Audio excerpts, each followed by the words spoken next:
காலைதோறும் புதியவை பதறாத விசுவாசம். டிசம்பர் 14.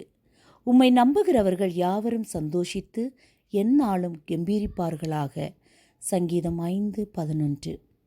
16ஆம் நூற்றாண்டில் ராஸ்மஸ் என்னும் அறிஞர் கப்பற் பயணம் செய்தபோது அவருக்கு ஓர் அனுபவம் ஏற்பட்டது. அதை அவர் தன் வாழ்நாள் முழுவதும் மறக்கவே இல்லை. அவர் சென்ற கப்பல் புயலில் அகப்பட்டு கொண்டது. கப்பலானது உடைய ஆரம்பித்தது. மாலுமிகள் பீதி அடைந்தார்கள். பயணிகள் அனைவரும் பெரும் திகிலடைந்து கூக்குரலோடு ஜெபிக்க ஆரம்பித்தார்கள்.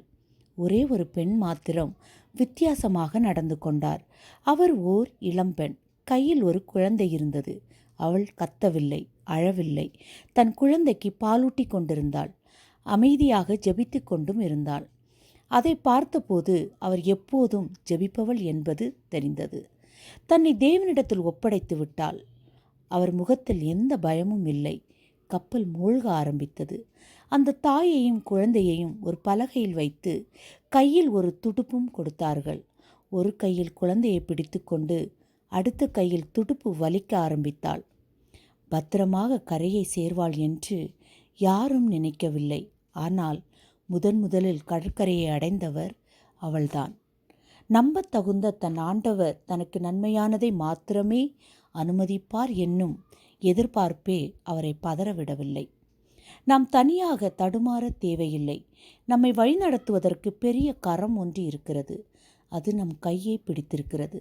அந்த கைதான் நம் ஆண்டவராகிய இயேசுவின் கை. இயேசு நமக்கு வாக்கு பண்ணியுள்ள சமாதானத்தை, வாக்கு தத்தத்தை பாருங்கள். சமாதானத்தை உங்களுக்கு வைத்து போகிறேன், என்னுடைய சமாதானத்தையே உங்களுக்கு கொடுக்கிறேன்.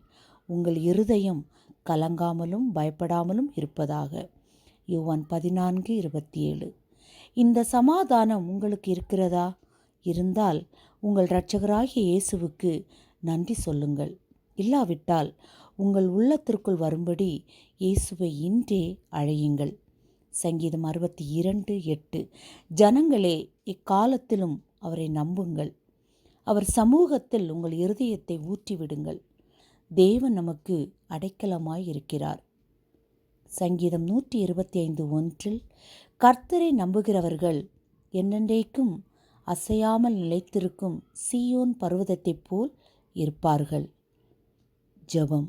கர்த்தாவே, எங்கள் நம்பிக்கை எப்பொழுதும் நித்திய கன்மலையாகிய உம்மேல் இருப்பதாக. ஆமேன்.